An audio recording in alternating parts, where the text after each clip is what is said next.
The book of the week from last week that I'll be talking about tonight is The Hidden Spring by Mark Solms. The Hidden Spring, A Journey to the Source of Consciousness. And this book was so fascinating. I can't state that highly enough how interesting and intriguing this book was as far as for me to read it, but is, and I highly recommend you read it yourself.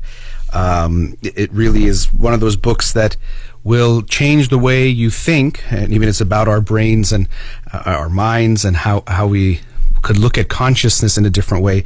And there was so much that I learned from the book, and also so much that it made me think about and question that I'm still, definitely the wheels are turning, and I think will continue to turn based on some of the paradigm shifts that I experienced in reading this book. So I really hope you will read the book itself. I will definitely give you my thoughts on it today, but that is The Hidden Spring by Mark Solms, A Journey to the Source of Consciousness. And Mark Solms is a neuroscientist, but he also, interestingly, not only is a neuroscientist, but he studied to be a psychoanalyst, studied and trained to be a psychoanalyst as well, which is a very rare combination, but a very important one. And he does share a bit about that in the book, a fair amount, about what really led to his education in different ways, or some factors involved in that. He shares the very personal yet heartbreaking story of his own family experience, that his brother, when he was, I think, around 2 or 3, and his brother was 6 years old or so, I think, if I'm getting the ages right, but sadly, they were playing, and his brother, he was already, I think, in the water, Mark Solms himself. His brother fell off of a 3-story building, I believe it was, hit his head, and unfortunately had a brain injury, and so he had to go through lots of treatment. He survived. Thankfully, he did not die. Many people could from the type of brain injury he experienced. But what Mark Solms describes, Dr. Solms, is that when his brother came back, he was the same body, he was the same person, well, in a way, the same person, but it was not the same Lee, which is his brother's name. He was he wasn't the same person he used to be before. They would play, for example, and the way he describes that they would play, he, for example, could not do the abstract play. So they would play this game where they would dig holes, but it was like they were digging for diamonds, which was actually the type of work his father was involved with. But he said now when they would play that same game for his brother, his older brother, it was just digging holes. There was no abstraction or meaning to it. And so this had a big effect on a young Mark Solms, seeing that something happened. This brain injury somehow changed what his brother was like in some way that can be hard to explain. And this really, in a way, gets to what we're talking about, is this experience that people have. And when people talk about consciousness, sometimes we talk about it's this sense of anything is conscious if there is something it is like to be that thing or person or being. It's like, for example, there's something it is like to be a frog or a fox or a human being. In this case, I think it's interesting because there was something it was like to be in relation to his brother, and now that changed, or he experienced his brother in a different way. So he thinks that partially, I think, was a driving force in him wanting to study neuroscience.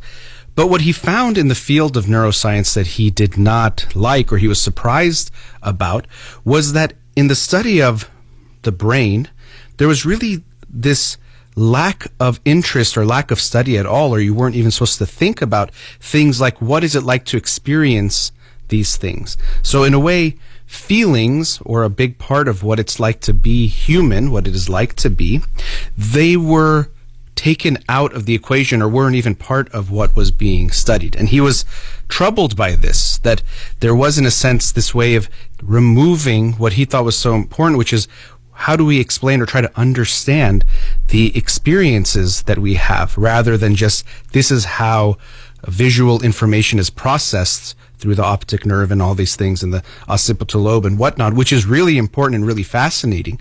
But questions about actual human experience were not even allowed to be asked, and he was told essentially that these are bad questions for your career to be thinking about. You should be focusing on these other things. So he then went to study psychoanalysis and become trained as a psychoanalyst, which, as he explains, these two fields in some ways were almost like, I don't want to say enemies, but almost against each other. The psychoanalysts very much focus on experience and feelings, and oftentimes therapists, we can not be as interested in the biological. We think of everything in some kind of psychological way, which of course, if we really think about it a little bit more, we must recognize that if something is even psychological, it's coming from some type of physical or biological causes, as we can't just separate that. It's not happening in thin air, although that's sometimes partially the belief for some people. And neuroscientists very often, especially at that time, were very much focused on just looking at the brain in this practical way, looking at just the functions of different things, but experience was almost completely taken out of it. I think he quotes Oliver Sacks saying something like, there's no psyche in the way that they were looking at the brain, which is quite puzzling because we might think that's in some ways one of the more fascinating or interesting aspects, or what might be the most interesting aspect of what is going on. So I think that also helps explain why Dr. Mark Solms is able to make such a interesting, fascinating contribution to our understanding of human beings, human experience, is that he studied both of these things because he was interested in a way, bringing those two things together.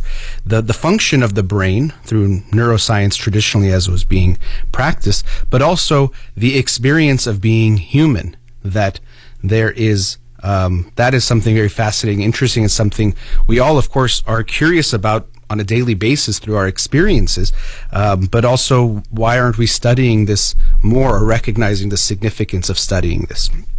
So that gives you some understanding of where Dr. Mark Solms is coming from, or his expertise, experience, and his experience in his research is quite remarkable as well. But that gives you some idea of what this book is about, or what it looks at. So he does talk a bit about how people have thought about consciousness, or even when we think of consciousness. One of the main things that comes up, or historically has come up, is people thought the seat of consciousness, and that's something that people will sometimes talk about. Where is consciousness? Where does it come about from the brain? Maybe I should make a little side point here. Some people will say, and there's some arguments, that consciousness in some ways outside of, or happens some way outside of the brain, so that we can't even find it because it's in some way in some other, I don't want to call it universe, but some metaphysical type of form.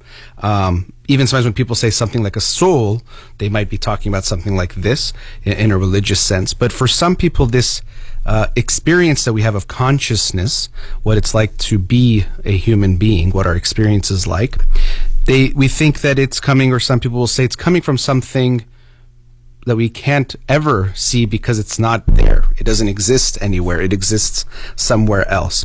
And I think if we look throughout human history, what we see is that when we can't understand something, we tend to think it's something metaphysical, God or gods or spirits are controlling it. So before we understood astrophysics or physics in general, we might have thought that there are gods that are, or God is moving the planets around, or the stars around, or the sun is somehow being moved by God. Or I think even there was a time where they thought all the celestial beings were in some kind of glass cases or something. But we thought that there's no way that we can't understand how the planets and stars are moving, or what is even out there.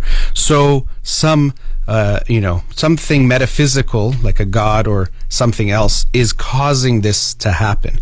But then we start to understand it, and we say, okay, there's no need for it to be some metaphysical type of force. We understand the forces now of gravity and how things work that makes the experiences that we have, or I should say, what we observe, make sense now.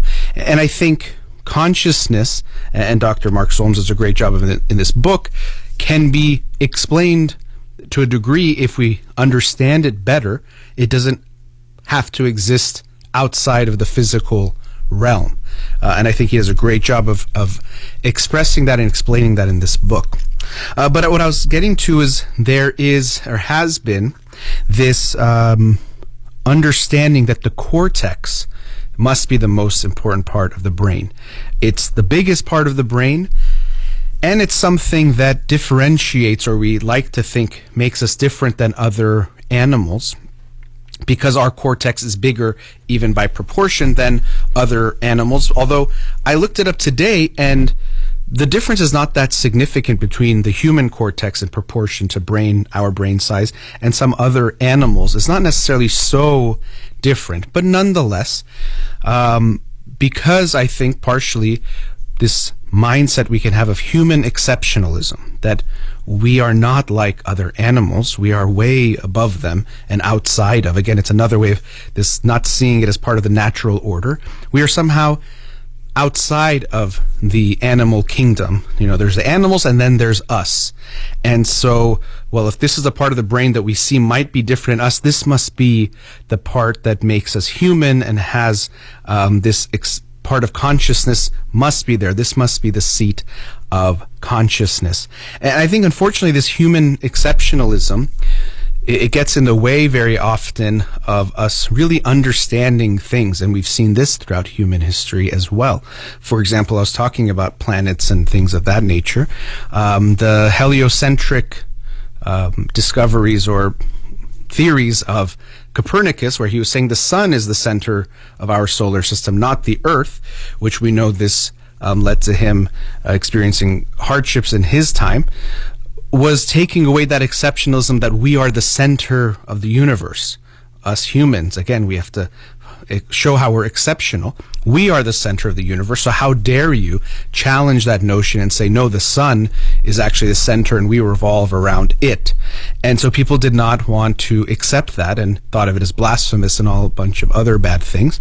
And so similarly, when people try to say we are like animals, Darwin experienced this as well, saying that, well, we've evolved as well, and we've evolved from other animals and primates, and that's how humans came about. Many people still don't like to accept that they say, no, there's a human exceptionalism, that God created us in some way, or even if there is some evolution, it's different for human beings. So we see that there's this constant desire to make sure we show ourselves as better than, we are exceptional.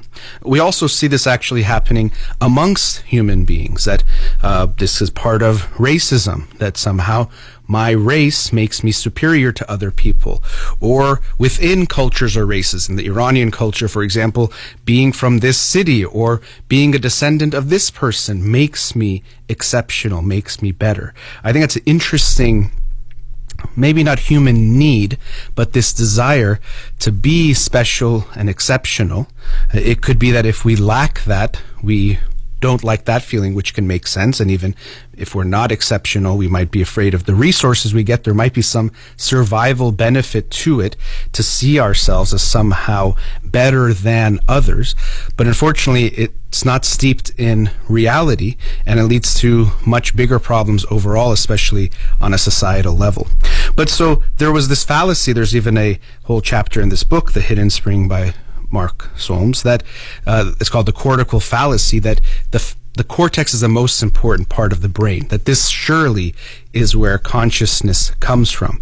But as he explains and he shows in a variety of different ways, we can see that actually, even without a cortex, we can see that there's still consciousness. Consciousness still seems to exist. He shares the examples of these children who are born without a cortex, hydranencephaly, something like that. I apologize I should have written that down. But these children who are essentially born without a cortex, when you see them interact with the world, you can see clearly they are conscious. There's this sweet picture of a young girl, I believe she's about 3 years old, and they put her baby brother into her lap, and she smiles. Clearly she's responding with some kind of feeling, some kind of affect, although she has no cortex. So through that and other examples, Dr. Solms shows, and he says this is not really something that's even controversial, but that the cortex, the outer part of the brain, is not is not necessary for consciousness, and even without it we can have consciousness. And actually it's parts of the brain stem that is where consciousness really is springing forth, and that's actually the title, The Hidden Spring, A Journey to the Source of Consciousness, that actually it's springing forth from the brainstem. And I'll continue on this after the break, but again, a very fascinating book, The Hidden Spring by Mark Solms. I'll continue discussion after the break. We'll be right back. Welcome back. Continuing the discussion on the book, The Hidden Spring by Mark Solms. And so I was saying this over the break to the viewers here on Instagram Live, but again, just have to reiterate how incredible I think this book is, and how much I hope everyone will read it for themselves. And also check out Mark Solms. I saw a 1 hour kind of lecture he was giving primarily on this book and so other things. Really incredible, and I've learned a lot, and I'm looking forward to learning more from him with the work that he puts out. I also want to thank Ali Reza. I forgot to mention that he was the one that mentioned this book to me. I did not know about it until he brought it to my awareness, pun intended, and then I was very happy that I got to read it. So thank you again, Ali Reza. I appreciate that. But as I was mentioning before the break, there tended to be this assumption that the cortex must be the most important part of the brain, and as such, consciousness, the seat of consciousness, must be there. But as he demonstrated, and he shows in various different ways, the cortex does not seem to be necessary for consciousness, and actually the brainstem, and this was interesting for me because usually the brainstem was, at least the way I'd read about it in my own reading over the years and in school, was kind of this primitive part. It's just kind of just doing basic functions, but in this very automatic way, which is a big part of it, even still, when you read what Dr. Solms has to say about it. But it was seen as just very primitive, so not advanced in the way that when we think of consciousness, we think of something so advanced. So I'd heard and read many times different brain regions he talked about in the book about the brainstem and that region of the brain, but they never were given that much significance when I was reading about neuroscience and the different functions of parts of the brain. The primary focus tends to be on the cortex, again, the outer part of the brain, which does a lot of the processing that we think about, like visual processing, auditory processing, things like that. And so there's the reticular activating system as part of the brainstem. These brain regions might not be so significant, but just to hear them, and I can't talk too much about them because my knowledge of them is limited. But there's a reticular activating system, which is an important part of the what brings about consciousness and deals with feelings and emotions, or which I'll talk about. The periaqueductal gray, PAG, is another part, and the superior colliculi, I'm probably saying that wrong, but those three parts are very important when it comes to, really, that might be more, as he puts it, that is where consciousness is coming from, because even a small lesion, if you want to call it like a cut, but that's in the brain, I think is something like just 2 millimeters in diameter, 2 millimeters in length, is enough to just, as he puts it, I heard him say that the lights go out, consciousness is gone. So we see that the brain stem is far from just this primitive part of us that's not important, really. It's very important, and really this is the source of consciousness, of conscious experience, which is quite fascinating. So just that itself was very interesting for me to learn that really it's not the cortex that makes us conscious, and actually a lot of what goes on in the cortex is unconscious, that we're not actually aware of it. But the brain stem is much more prominent and much more important. Now, getting to this part about what do we experience, or why do we experience? And these are very complex issues, and the book, again, I'll highly recommend it. There was a middle part of the book, or kind of closer to the maybe last third or so, but where it was very complex, and it was not easy even to read it, for me to digest, and I was taking my time, and still I'm sure I don't understand a lot of it, but it was still interesting in understanding the dynamics and the explanations of how our brain works, or how our mind works, in the sense of how we experience things and how it might have come about, which I would want you to read and to understand it better than I'll be able to explain right now, or definitely check out Dr. Solms and his talks on the topic. But looking at this part of why we even have feelings, or what does it mean, and actually that is the source of consciousness also, or what's most important, are feelings. That's really, we could say, why consciousness even came about, is to have feelings, to be able to have those experiences. And I'll explain how he explains that, or at least my understanding of it. So a fundamental issue when we look at this is the concept of homeostasis. So homeostasis is that living beings like ourselves, we can't survive just under any conditions or any experiences. We have certain bounds that we need to maintain in order to survive. So for example, temperature.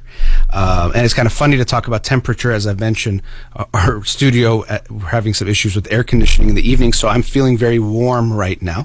But as a human, we need to maintain something like between, he's mentioned it in Celsius, 36.5 and 37.5 degrees Celsius. We need to stay within that range. We can't just let ourselves heat up or cool down with whatever the environment is. And so a lot of this happens automatically. Our body does a lot of the regulation of these things, of our breathing, so many of different functions that we have. Our brain essentially is taking care of it automatically, maintaining that homeostasis. However, that's always not going to be the case. And if we want to be able to survive in a range of environments and experiences and contexts, we at times need to be able to take actions. So have that awareness to take action. The awareness comes first, and then taking action to resolve this issue of moving away from homeostasis. And so essentially what we experience is that when we go away from homeostasis, we feel bad. It has a negative valence, meaning it doesn't feel good. Right now, I'm feeling warm, and so it doesn't feel very good. And this is interesting because it also gets into other aspects of how we deal with these different feelings that come up. Although I feel very warm, and my desire is actually to leave this room to resolve that homeostatic imbalance, I'm choosing to stay here. I'm overriding that to a degree because I need to continue the show. And so what the feeling is telling me is this doesn't feel good. And it's going away from that. So we need to go back. We need to do work, put in effort to resolve that homeostasis, to allow me, in this sense, to survive and to do well. And so that's why the feeling is there. So again, the real core reason for the feeling is to try to maintain homeostasis. And the feelings do a great job of this. And actually, let me explain also the other aspect of feelings. So that's one part that's good, right? If I'm moving away from homeostasis, how I can survive, something telling me, alerting me essentially, that this is not good, do something about it, that's very helpful and very important for survival. The other aspect that the feelings need to have, when I say feelings, is what I feel, essentially we can say in my body, but it's happening in the brain, is it needs to have a qualitative factor to it. So for example, it can't just be enough to say you don't feel good, do something about it. I need to be able to differentiate between I am hot, I need to cool down, versus I am thirsty, I need to have a drink of water, versus I'm hungry, I need to eat something, or whatever the other needs are. So there has to be a qualitative feeling too, or qualitative way of differentiating between the feelings to know what is going on and then to be able to act on that. Not only that, to really function, we need to be able to create hierarchies, because you can have multiple needs at the same time, which might be of different degrees, different importance, and then acting on them depends on the context as well. So for example, if I was thirsty, but I also couldn't breathe, I wouldn't think, well, let me see if I can find some water. I would be trying to find some breath. Let's say if I'm in a room that's on fire, or you're in a building that's on fire, actually probably that would happen. You get hot, you get thirsty, but the breath is the most important thing. And so rather than looking for water, I would be trying to find a way out of the room, the places that were filled up with the smoke to find some air. And so I would be looking for that first. So he also describes how there's essentially a decision making that goes on in this brainstem region between three different parts of the brain that has to prioritize actions as well, or prioritize the needs that are coming experienced as feelings. Now, what's also great about feelings, how they function, is the feelings themselves can also guide the action, but also give you feedback as to how well you're doing when it comes to the behaviors you're doing to take care of the needs. So, for example, you're thirsty, you start drinking water, and if you drink water, that feeling of thirst becomes less. It's telling you you're doing a good thing, and you drink enough till that feeling goes away, and now you feel okay and you feel good. There's a sense of relief, and that's enjoyable. But let's say I was hot like I am right now, and if I didn't know, now usually we just guide our action, it knows what to do intuitively, so to speak, but if I started to put more clothes on, I put on a hat and put on a sweater, I would get more hot. That feeling that isn't good, that bad feeling, would become stronger, would become worse, and so that would be telling me I'm going in the wrong way, and so I would have to do other behaviors. Again, a lot of times intuitively we know what to do, but even if we don't, we get feedback on how the feeling is being resolved or not, that negative feeling that comes from going away from that homeostasis. And so it's telling us when we're doing the right thing. And so when we even think of what it's like to experience these things, we see that it's more of a feeling state rather than a thinking state, because I said, 36.5 degrees to 37.5 degrees Celsius is the body temperature we human beings need to maintain. And it's not just because I don't know Celsius very well, but even still, that knowledge of the declarative knowledge of that temperature range is not what guides me, it's the feeling. I don't have a thermometer on me exactly. Well, I guess we kind of do, but not a one that's telling me the numbers that tells me what to do. I go based on the feeling. So I get cooler and I'm saying, okay, I feel good, and now I feel good again. I can't tell you my temperature. I probably can guess it's within a range that's healthy, and with the knowledge I have tell you. But we can see that it's a feeling rather than some kind of information knowledge that's guiding what we're doing. And so the book, again, there's so much more, as you can imagine. It's such a complex topic that he gets into so many important and interesting things. I was just fascinated and really just my mind was blown, again, pun intended, because we're talking about the brain and the mind and all that. But it was really a very fascinating read, and I hope you will read it. And it's interesting because we often think of humans, and again, this is another part of this maybe exceptionalism, that it's about thinking and what we think so well, and that makes us human. But really what we see, that what makes us alive, or what really keeps us alive, or this core of our consciousness, is actually our feelings, what we feel. And as he puts it, really, there's no such thing as an unfelt feeling, because if it's for it to be a feeling, it must be felt. And I heard him talking somewhere about how there isn't exact agreement about some of these words, feelings, emotions, affect, but it's important for us to describe what we're talking about to make sure we're not talking about different things when we use those words. But feeling is really the core of our experience, and everything essentially comes down to that feeling state, how we feel. And maybe in the next segment I'll elaborate on this a little bit more, because I think it's interesting the ways we tend to think about feelings as being kind of inferior and thoughts are more important, or he or she was being emotional, it's important to just be rational, when really everything we're doing is to affect our feeling states at the end of the day. That's the most important thing about our experience.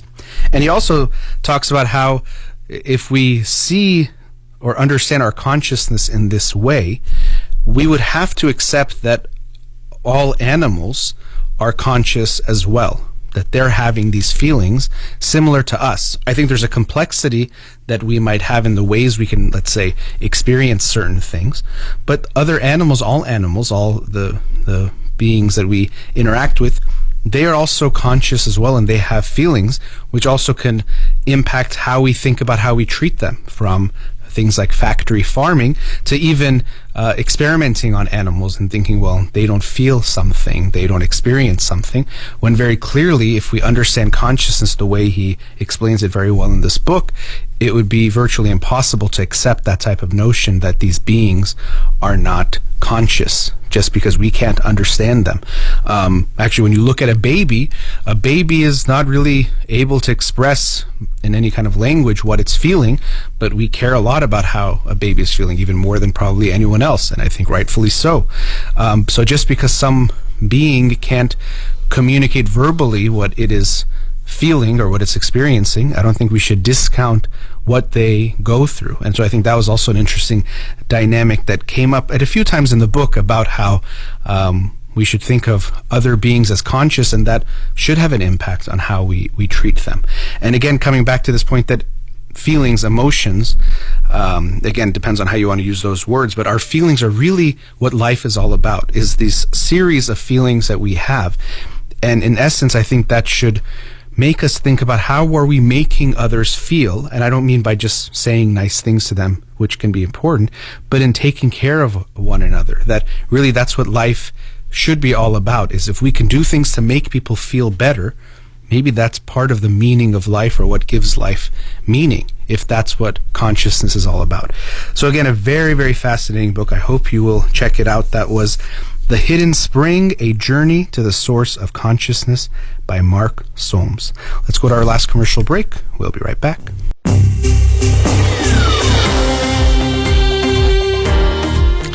Welcome back. So, continuing on this theme, The Hidden Spring by Mark Solms. Again, can't highly recommend that book enough. It's so interesting and fascinating. I hope you'll read it.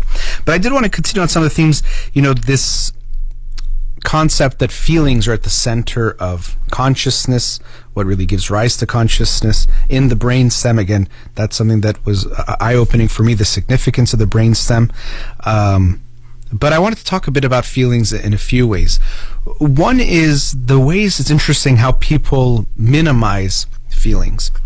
Even, I think whether it's a book or this, you see it a lot, even people post, I can't say the word that starts with F, the bad word, but it says like F your feelings, or like feelings don't matter.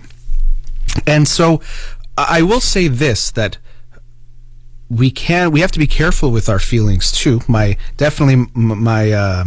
argument here is not to say whatever you feel, just do it instantly. That doesn't make sense, and that won't even make you feel good in the long term. So it's not that our feelings should be everything and the only thing, and so if you're angry, you can do whatever you want, and if you're sad, you can do whatever you want, and if you feel this, absolutely not. But I do think there's a tendency to minimize the importance of feelings, or to see feelings as lower or more base, and logic as more important, and that feelings shouldn't matter. And as I mentioned at the end of last segment, it's really that feelings are essentially all that matters, is the feelings that we're having. It doesn't mean, again, that we just impulsively act on any feeling, but that's what we're striving towards. And so for me, it's even funny, sometimes people say, I don't care about feelings, I'm only logical and rational. I think it's pretty funny because it doesn't make sense at all, but people sometimes will say things like, no, I don't care about these things, it's about making money, let's say. But really, if you look at it, why do people want to make money? Well, one, there's maybe a sense of security, it gives them a feeling, and then also because they think it'll make them feel good to make a lot of money. It always is going to come back to feelings. So it's strange to me when people think that they do things and it has nothing to do with feelings. It always does. And we're always feeling something. We always have feelings. That's another misconception. People might say, I don't have feelings, or I'm not that emotional. We're always feeling. That's how you stay alive, as this book helps explain, is the feelings you're having help guide you in what you're doing, whether you're aware of them. Well, I guess if they're feelings, you have to feel them. But whether you're giving them the significance that they have or not. So essentially all we're doing is working off of feelings. So if you tell yourself that I don't care about feelings, usually that's because you somehow want to, another form of exceptionalism, probably this human exception and exceptionalism to think we're better than others. So many people are emotional. I'm just rational and logical because I'm better than them. And that's, again, it's funny because it feels good to think of themselves that way. It's kind of ironic, but that's why they're doing that, as it feels good. It kind of reminds me of people say, I don't care what anyone thinks, but they say it with so much anger that clearly they care, or they even care to be seen as someone who doesn't care about what people think, which means they're caring what you think about them then. It's actually really funny. You'll hear that all. Just like, you know what? I don't care what anyone thinks. I don't care what anyone thinks about me, whatever I do. And they're saying it in such a way, and they're maybe even putting it on social media. Now you might say, well, they're trying to educate, but very often you can tell they like the attention of being seen as someone who doesn't care what people think, which again, ironically means they're caring that people think that about them. So really we have to be aware that feelings are almost always driving what we're doing, or really are driving what we're doing all the time. We want to be more aware of in what ways. I also see this with couples that they, for example, or people do this where it's like, they're having an argument or something going on and say, my husband or my wife, they're not being rational. This is not rational. They're doing this. And shouldn't it just be in this way? And shouldn't we always do that way? Well, yeah, yes, there might be better ways of doing certain things, but usually when people say this is the logical way to do something, what they're really saying is this is what I like more, or this is what I prefer. So it's not rational to talk before blah, blah, blah. It's not rational to do this. Really what they mean is this doesn't feel good to me, which that's enough. Unfortunately, what people sometimes feel is that our feelings are not enough, or they don't matter. So again, the way we make feelings small is that, well, you're upset, that doesn't mean anything. It has to be the right thing to do. And even people sometimes come to therapy, and I'll work with couples, and they'll say, isn't what he's doing or what she's doing wrong, or aren't they crazy or sick, or tell them so they stop. When really that's usually not the case. What it is that you don't like it, and that's very important, and very important for your partner to know, and that should have an impact on your partner, because again, going back to this basic importance of feelings, we hopefully are making our partner feel good, and we should care about how we're making them feel. That's something that's very important for us to focus on. So we need to be aware that feelings are really at the core of everything that is going on. Really, it's about how we're feeling. Again, that doesn't mean we just act on pure feeling, that we don't have to think about anything or be involved in the process. Absolutely we do. But I think it's important to remember that we're all feeling beings. We're all beings that feel, and it's guiding us all the time, and it's what's important to all of us. And we're trying to fool ourselves at times because we see it maybe as weak or lower, to tell ourselves I'm only rational or logical, or I only make decisions based on logical things, when that's not the case. Emotions are driving the show much more than people tend to think. Even when it comes to moral decisions, and when I was reading this book, Jonathan Haidt did research years ago showing how moral decisions or moral preferences we have tend to be emotional things that we then make up reasons for after the fact. So you say, what do you think about abortion? And people say this, they have a feeling, and then they'll give you all these reasons, and they'll think it's the reasons that made them have this belief or this judgment, but actually it was their feelings that made the decision, and the reasons just came afterwards. And you see this, and Jonathan Haidt did this in his research, that when you take away people's reasons, and he did this, they get to a place of what he called moral dumbfounding, which is where they can't explain why anymore, but they still say, no, it's just wrong, or it just has to be this way, and they don't know why. And you might be hearing me think, oh yeah, people do that. Well, also you do that, and I do that. I myself I'm definitely someone who does that as well, because we all do. It's part of a human tendency. We could try to think about it and become more aware of it, but we have to first remove this fallacy to ourselves that no, I just think about things logically. Feelings don't play any part in that. No, you're part of being a being, is that feelings are a big part of who we are. Another thing I wanted to talk about just in the last few minutes, the notion of homeostasis, which was such an important point, or I think very important in my understanding of how feelings work, or why they even evolved. Why should we feel? Again, to recognize we're going away from that homeostasis and then taking action, and then also prioritizing action and knowing what we're feeling as far as what the need is. We see homeostasis play from an emotional side, when we're talking about feelings, play a part in a lot of different aspects of life. And a few of them I'll share, whatever I can say off the top of my head. The first one, and one we frequently experience, first individually, when you feel bad, you want to go away from it. When you are angry, you want to go away from that feeling, come back from a homeostasis. And that's telling us something, right? That feeling.